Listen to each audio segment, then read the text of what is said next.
Hello students, स्वागत है आपका कृष्णा आरपीसीएम में। आज हम लोग क्लास 9 साइंस चैप्टर नंबर 1 द्रव्य की अवस्थाएं को पूरा डिस्कस करेंगे और आप पूरा वीडियो देखिएगा और साथ साथ में नोट्स करने के लिए स्क्रीनशॉट का भी समय देंगे। तो जब भी हमारा बोर्ड कंप्लीट भर जाएगा तो उसके बाद में हम साइड हो जाएंगे और आप लोग स्क्रीनशॉट ले लीजिएगा और अपने कॉपी में नोट कर लीजिएगा। और चलो चलते हैं फिर अपने टॉपिक पर। पहली हेडिंग हमारी क्या होगी? मैटर। क्या होगी? मैटर। हिंदी में क्या कहते हैं? द्रव्य। तो हमको क्या द्रव्य के बारे में पढ़ना है। तो वह कोई भी वस्तु जिसका कुछ आकार होता है, आयतन होता है और कुछ द्रव्यमान होता है, उसी को हम क्या कहते हैं? द्रव्य कहते हैं। क्या कहते हैं? द्रव्य। और द्रव्य का वर्गीकरण हम दो भागों में करते हैं। एक कौन सा वर्गीकरण द्रव्य का? एक है फिजिकल वर्गीकरण। क्या है? फिजिकल वर्गीकरण, मतलब हिंदी में कहेंगे तो क्या हो जाएगा? भौतिक वर्गीकरण। और दूसरा केमिकली या केमिकल क्लासिफिकेशन। तो इसको हम क्या कहेंगे? रासायनिक वर्गीकरण। ठीक, तो अब हम सबसे पहले अपनी चर्चा करेंगे भौतिक वर्गीकरण पर। ठीक, तो भौतिक वर्गीकरण पर तत्वों को, मतलब कोई भी पदार्थ है उसको हम मुख्यतः 3 भागों में विभाजित करते हैं। कितने भागों में? 3। और वो कौन कौन से हैं? सॉलिड है और लिक्विड है। क्या है? और क्या है? गैस। सॉलिड और सॉलिड को हम कहेंगे क्या? ठोस। क्या कहेंगे? ठोस। और लिक्विड को क्या कहेंगे? द्रव। और गैस तो गैस होता है। ये 3 मुख्य अवस्थाएं हैं पदार्थ की। ये 3 मुख्य अवस्थाएं भौतिक अवस्थाओं के आधार पर। और इसकी 2 अवस्थाएं पदार्थ की। जो चौथी अवस्था है क्या है? प्लाज्मा। क्या है? प्लाज्मा। और 5वीं पदार्थ की अवस्था जो है वो क्या है? बीईसी। इसको हम कहते हैं बोस आइंस्टीन कंडेंसेट। क्या कहते हैं? Bose Einstein condensate.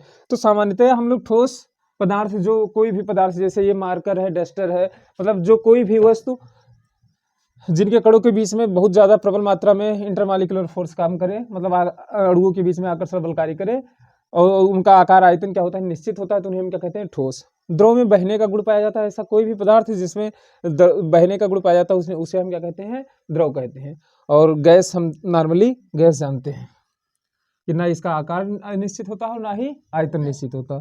और ये जो चौथी पदार्थ की अवस्था है प्लाज्मा, तो इसको बहुत ही हाई टेम्परेचर पर, जैसे सूर्य अथवा अन्य बहुत गर्म तारे पर जो पदार्थ की अवस्था होती है उसे हम क्या कहते हैं? प्लाज्मा। क्या कहते हैं? प्लाज्मा कहते हैं। ठीक, और जो बीईसी होता है, बोस आइंस्टीन कंडेंसेट, जो बीईसी होता है, ये बोस आइंस्टीन कंडेंसेट, इसको भारतीय वैज्ञानिक सत्येंद्रनाथ बोस ने खोजा था और फिर आइंस्टीन साहब के निगरानी में इन्होंने अपना शोध कार्य किया था, जिसके लिए इनको नोबेल प्राइज मिला था। और ये बहुत ही सुपर कूलिंग, बहुत ही कम ताप पर जब वस्तु को ठंडा किया जाता है तो पदार्थ की जो अवस्था प्राप्त होती है उसे हम क्या कहते हैं? Bose Einstein condensate. तो ये भौतिक वर्गीकरण था। ठीक, इतना आप समझ गए होंगे। ठीक, तो अब क्या समझेंगे? रासायनिक वर्गीकरण। क्या समझेंगे? रासायनिक वर्गीकरण। तो रासायनिक वर्गीकरण जब हम लोग करेंगे तो रासायनिक गुणों के आधार पर हम 2 भागों में पदार्थ को बांटते हैं। एक क्या हो सकता है? प्योर, और दूसरा क्या होगा? इम्प्योर। क्या होगा? इम्प्योर। एक क्या होगा? शुद्ध पदार्थ, हिंदी में कहेंगे तो क्या हो जाएगा? शुद्ध पदार्थ। और दूसरा क्या हो जाएगा? अशुद्ध पदार्थ। पूरा कंप्लीट साइंस और गणित आपको इस चैनल पर मिलेगा, इसलिए आप चैनल को जरूर सब्सक्राइब करें। और आपको फ्री में पूरा 100% बहुत ही उच्च कोटि का मटेरियल मिलेगा। और आप टेलीग्राम ग्रुप पर ज्वाइन कर लीजिए। आपको कंप्लीट नोट्स, जो आपको हाई स्कूल के लेवल की कंप्लीट जानकारी मिलेगी हमारे नोट्स में, तो उसको आप नोट कर लीजिएगा वहाँ से। तो ये है कृष्णा आरपीसीएम, टेलीग्राम पर सर्च करेंगे और इस पर आप आएंगे तो आपको पूरा नोट्स जो क्लास में पढ़ाते हैं ये पूरा कंप्लीट हैंड रिटन मिल जाएगा। तो वहाँ से नोट कर सकते हैं, अथवा आप वीडियो को पॉज करके रोक रोक कर लिख सकते हैं, या इतना स्लो पढ़ाएंगे कि साथ साथ में लिखते रहो, कोई दिक्कत नहीं है। ठीक, तो पदार्थ की जो ये शुद्ध पदार्थ हम क्या कहेंगे? शुद्ध पदार्थ। तो ऐसे पदार्थ जिनमें सिर्फ एक ही प्रकार के कण पाए जाते हैं, ऐसे पदार्थ जिनमें सिर्फ एक ही प्रकार के कण पाए जाते हैं उन्हें हम क्या कहते हैं? शुद्ध पदार्थ। क्या कहते हैं? शुद्ध पदार्थ। और ऐसे पदार्थ जिनमें एक से अधिक प्रकार के कण पाए जाते हैं उन्हें हम क्या कहते हैं? अशुद्ध पदार्थ। क्या कहते हैं?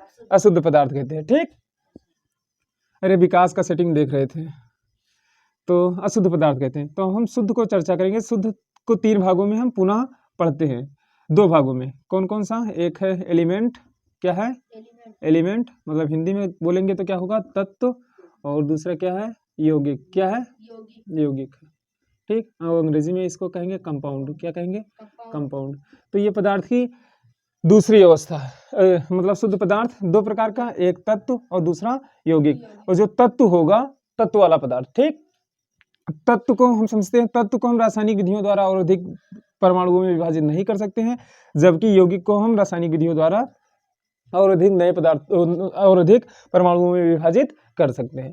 ठीक, अब ये जो तत्व है, तत्व को पुनः तीन भागों में, कितने भागों में? तीन। एक क्या है? मेटल, और एक क्या है?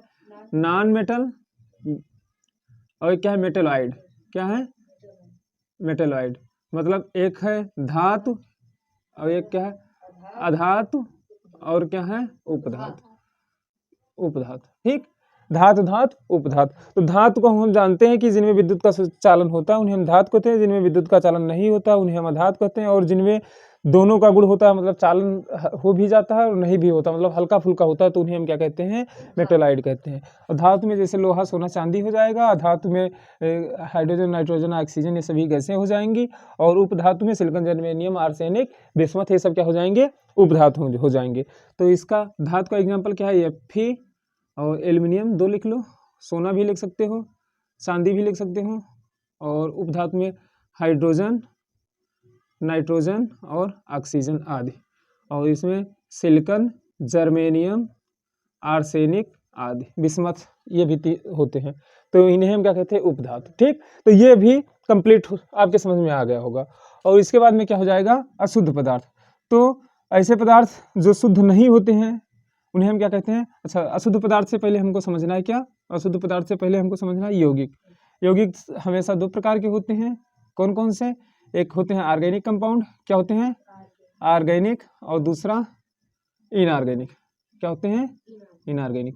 अर्थात जिनमें कार्बन पाया जाता है उन्हें हम क्या कहते हैं? कार्बनिक पदार्थ। यौगिक, और जिनमें कार्बन नहीं पाया जाता है उन्हें हम क्या कहते हैं? अकार्बनिक कहते हैं। ठीक, तो इतना आप स्क्रीनशॉट ले लीजिए और फिर नोट कर लीजिएगा आराम से। ठीक, तो ये आप स्क्रीनशॉट ले चुके होंगे। अब इसके आगे हमको क्या पढ़ना है? ये जो शुद्ध पदार्थ पढ़ चुके हैं, अब हमको अशुद्ध पदार्थ को बढ़िया से पढ़ना है। ठीक, तो अशुद्ध पदार्थ को अभी देख रहे हैं। चैनल जरूर सब्सक्राइब कीजिए, और आपको 100% मदद मिलेगी इस चैनल पर। आप किसी भी प्रकार के सवाल, फिजिक्स, केमिस्ट्री, मैथ में यदि आपको कहीं पर भी दिक्कत हो रही तो आप हमें ज़रूर व्हाट्सएप कर सकते हैं। हमारा नंबर है 78, नंबर एक बार लिख रहे हैं, 78 3 0 6 0 7 0 1। इस पर आप अपनी समस्या को भेजें और आपको सोल्यूशन जरूर मिलेगा। ठीक भाई, तो अब हमको क्या पढ़ना है? अशुद्ध पदार्थ। क्या पढ़ना है? अशुद्ध पदार्थ, इम्प्योर सब्सटेंस। क्या कहते हैं? इम्प्योर सब्सटेंस, अशुद्ध पदार्थ। तो अशुद्ध पदार्थ मतलब कुछ मिलावट है, एक से अधिक प्रकार के कण पाए जाएंगे। कोई भी, जैसे मान लो चीनी खरीदने जाएं तो चीनी में कोई कंकड़ है, मिट्टी है, या कोई भी दूसरा पदार्थ, दाल या कुछ भी पड़ा हुआ है, तो कैसा हो जाएगा? अशुद्ध। और चीनी, जब सिर्फ चीनी ही रहेगा तो उसे हम क्या कहेंगे? शुद्ध कहते हैं। ठीक, तो अब अशुद्ध पदार्थ कितने प्रकार का होता है? सिर्फ एक, मिक्सचर। मिक्सचर की हिंदी क्या हो जाएगी? मिश्रण। क्या हो जाएगा? मिश्रण। ठीक, मिश्रण। अब मिश्रण भी दो प्रकार के होते हैं। कितने प्रकार के होते हैं? दो। एक क्या होता है? होमोजीनियस। क्या होता है? Homogeneous mixture. क्या होता है? Homogeneous mixture. और दूसरा हेट्रोजीनियस। क्या होता है? Heterogeneous mixture. क्या होता है? Heterogeneous mixture. ठीक, और जो होमोजीनियस की हिंदी क्या हो जाएगी? समांगी मिश्रण। समांगी मिश्रण। और इसका क्या हो जाएगा? विषमांगी मिश्रण। विषमांगी मिश्रण। ठीक, क्या हो जाएगा? विषमांगी मिश्रण। ठीक, तो जो समांगी मिश्रण होगा, सम प्लस अंगी। सम मतलब क्या होता है? समान। अंग मतलब मिलने के बाद में उसके अंग जो हो वो समान हो जाए। जैसे कोई भी पदार्थ हम इस प्रकार मिलाएं कि मिलने के बाद में बिल्कुल एक जैसा हो जाए, तो उसे हम क्या कहेंगे? समांगी कहेंगे। जैसे मतलब चीनी में हम क्या मिलाते हैं? नमक। और जब चीनी में नमक मिलाएंगे तो क्या होगा? चीनी और नमक बिल्कुल मिलकर एक जैसे हो जाएंगे। मतलब ये हमें नहीं दिखाई देगा कि ये चीनी वाला है, ये पानी वाला है, ये अलग हम नहीं कर सकते हैं।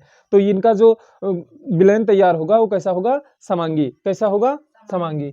जैसे चीनी और क्या? पानी। चीनी, पानी, या अरे नमक वाला भी ले रहे हैं, क्या हो जाएगा? नमक और पानी का मिश्रण। तो ये कैसा है, समांगी है। और विषमांगी मतलब अलग प्रकार का, अंग मतलब ऐसा मिश्रण जिसको हम मिलाएं और पूर्णतया ना मिले, तो उसे हम क्या कहेंगे, विषमांगी। जैसे एग्जाम्पल के लिए हम क्या ले रहे हैं, नमकीन ले रहे हैं, अरे जो तुम लोग खाते पीते हो उसी का चर्चा करते हैं, नमकीन, और नमकीन में क्या मिला दें, चीनी मिला दें। अब भैया बताओ, जब ये मिश्रण बनकर तैयार होगा तो नमकीन वाला अलग कण होगा और चीनी वाला अलग कण होगा, तो बताओ ये कभी मिलेंगे, एक जैसे होंगे, इनका अंग एक जैसे होगा? और जब नहीं होगा तो ये कैसा विलयन हो जाएगा, विषमांगी। कैसा हो जाएगा, विषमांगी हो जाएगा। ठीक। अब जो समांगी मिश्रण होता है, विषमांगी में इससे आगे हमको कुछ नहीं पढ़ना है, लेकिन जो समांगी स्क्रीनशॉट ले लीजिए और इसको नोट कर लीजिएगा। ये 60 नोट रहेगा आपको, कंप्लीट केमिस्ट्री, कंप्लीट फिजिक्स और कंप्लीट मैथ 100% आपको क्लास 9 और 10 दोनों का मिलेगा। इसलिए चैनल को सब्सक्राइब करें और टेलीग्राम से जुड़ जाएं और नोट करते रहें। किसी भी समस्या है, कहीं पर भी समस्या है तो आप जरूर पूछिएगा। तो अब हम किस पर चर्चा करेंगे, मिश्रण पर, होमोजीनियस समांगी मिश्रण पर। किस पर, समांगी मिश्रण पर। अब हमको चर्चा करना है किस पर, समांगी मिश्रण पर। ठीक। अब समांगी मिश्रण हम किसे कहेंगे, बताइए। अब समांगी मिश्रण हम पूरा पढ़ चुके हैं, जिनमें कंप्लीटली 2 अवयव मिल जाए, मिलने के बाद तैयार हो जाए। तो समांगी मिश्रण क्या होता है, विलयन। विलयन क्या होता है, विलयन। विलयन को अंग्रेजी में क्या कहते हैं, सॉल्यूशन। तो सॉल्यूशन, विलयन क्या है, 2 या 2 से अधिक पदार्थों के समांगी मिश्रण को ही हम क्या कहते हैं, विलयन। 2 या 2 से अधिक पदार्थों के समांगी मिश्रण को हम क्या कहते हैं, विलयन। और विलयन का वर्गीकरण, एक क्या होता है, विलयन के में जो विलयन में 2 पार्ट होता है। क्या होता है, एक होता है विलेय, क्या होता है, विलेय, इसको अंग्रेजी में क्या कहते हैं, सोल्यूट। और एक क्या होता है, विलायक। क्या होता है, विलायक, उसको हम क्या कहते हैं, सॉल्वेंट। क्या कहते हैं, सॉल्वेंट। ठीक। तो अब विलेय और विलायक पर हम चर्चा करेंगे, कंप्लीट चैप्टर पढ़ेंगे, जो आपको क्लास 9 में एनसीईआरटी में दोनों मतलब एक भाग जो पहला चैप्टर है वो 100% कंप्लीट हो जाएगा। एक वीडियो और 10-15 मिनट का बताएंगे तो दूसरा चैप्टर भी कंप्लीट हो जाएगा और बहुत अच्छे से कंप्लीट होगा। आप नोट कर लीजिएगा और अगला वीडियो आएगा उसके लिए हमारे चैनल पर जरूर जुड़े और आपको 100% मदद मिलेगी इस चैनल से। तो जो विलेय होगा, विलेय हम कैसे जानेंगे, विलेय वह पदार्थ होता है जिसकी मात्रा क्या होती है, कम होती है, जो कम मात्रा में होता है। जैसे गांव में कहीं 4 लोग घूम रहे हैं इधर उधर, तो क्या घर के लोग कहते हैं, गांव वाले लोग क्या कहते हैं, प्राय कहते हैं कि यदि उनके साथ में जाओगे तो क्या हो जाओगे, विलाय जाओगे। विलाय मतलब विलय हो जाओगे, उनमें मिल जाओगे। तो जो विलयन में विलय की मात्रा क्या होती है, बहुत कम होती है, विलायक की तुलना में प्राय कम होती है और ये विलायक का रूप धारण कर लेता है विलायक से मिलकर, तो इसे विलेय। ठीक। और इसे हम क्या कहेंगे, विलायक। विलायक जो विलेय को अपना रूप धारण करवा दे उसे हम क्या कहते हैं, विलायक। क्या कहते हैं, विलायक कहते हैं। ठीक। तो विलेय और विलायक आपको समझ में, ये कम मात्रा में होता है, ये क्या होता है, ज्यादा मात्रा में होता है। ठीक। ये विलयन के क्या थे, घटक। विलयन में क्या क्या होता है, विलेय और विलायक, विलयन के घटक है। अब विलयन के प्रकार हमको पढ़ना है, क्या पढ़ना है, विलयन के प्रकार।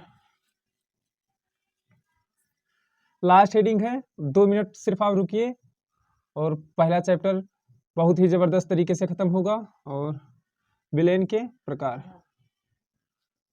टाइप्स ऑफ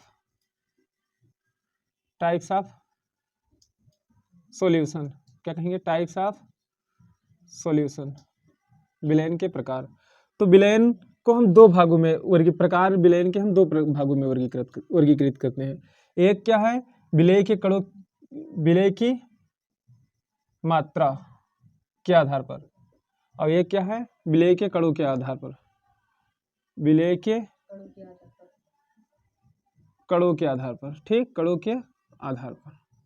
तो ये 2 वर्गीकरण है। तो विलेय की मात्रा के आधार पर विलयन कितने प्रकार के होते हैं, 5। कितने प्रकार के, 5। पहला क्या है, सैचुरेटेड।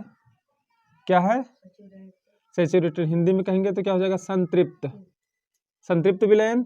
और दूसरा क्या हो जाएगा, अनसैचुरेटेड। क्या हो जाएगा, अनसैचुरेटेड, हिंदी में कहेंगे तो असंतृप्त। क्या कहेंगे, विकास बोलिए, क्यों नहीं बोल रहे हो, असंतृप्त। और तीसरा क्या है, संतृप्त, असंतृप्त। और क्या है, अति संतृप्त। अति संतृप्त क्या है, इसको अंग्रेजी में क्या कहेंगे, सुपर सैचुरेटेड। क्या कहेंगे, सुपर सैचुरेटेड। ठीक। क्या कहेंगे, सुपर सैचुरेटेड। तो इसको पहले हम 3 समझ लेते हैं, 3 को समझने के बाद में फिर हम 2 और तन और सांद्र को पर आएंगे। चलो लिख दे रहे हैं उसको भी। एक क्या है डाइल्यूट, मतलब हिंदी में तनु, और ये क्या है कंसंट्रेट, क्या है कंसंट्रेट मतलब सांद्र, कैसा सांद्र विलयन। ठीक, तो तनु और सांद्र विलयन को हम सबसे पहले देखेंगे। ठीक, तो देखिए जो तनु विलयन होता है, तनु विलयन, इसमें विलय की मात्रा कम होती है, सांद्र विलयन में विलय की मात्रा ज्यादा होती है। हम साधारण शब्दों में कहते हैं कि जो विलयन गाढ़ा होता है ज्यादा, तो उसे हम क्या कहेंगे, ज्यादा सांद्र है। और जो विलयन में पानी की मात्रा, मतलब जो जिसकी लिक्विफाई नेचर क्या होगा, पानी के समान हो, तो उसे हम क्या कहेंगे, तनु विलयन। तनु विलयन में विलय कम होता है और सांद्र विलयन में विलय तनु विलयन की तुलना में अधिक होता है। अति संतृप्त और संतृप्त, ये तीनों को समझते हैं। तो पहले देखिए संतृप्त विलयन, क्या समझेंगे, संतृप्त। तो संतृप्त विलयन का क्या मतलब होता है कि जैसे एक हम एग्जाम्पल के अकॉर्डिंग बताएंगे, और वह एग्जाम्पल क्या है कि जैसे मान लो हम कहीं घर से खाना खा के निकले हैं और कहीं गए हैं, कोई मुझको कह रहा है खाना खा लो, नॉर्मली सामान्य रूप से सिर्फ वैसे जनरली कह दिया भैया खा लो, तो हम खाना नहीं खाएंगे। क्या करेंगे, हम खाना नहीं खाएंगे। और तो ऐसे ही ऐसा विलयन जिसमें विलय की मात्रा इतनी घुली होती है कि सामान्य ताप में परिवर्तन ना करें, तो उसमें और अधिक हम विलय पदार्थ नहीं घोल सकते हैं। क्या कर सकते हैं, और अधिक विलय पदार्थ नहीं घोल सकते, ये ध्यान से समझना है।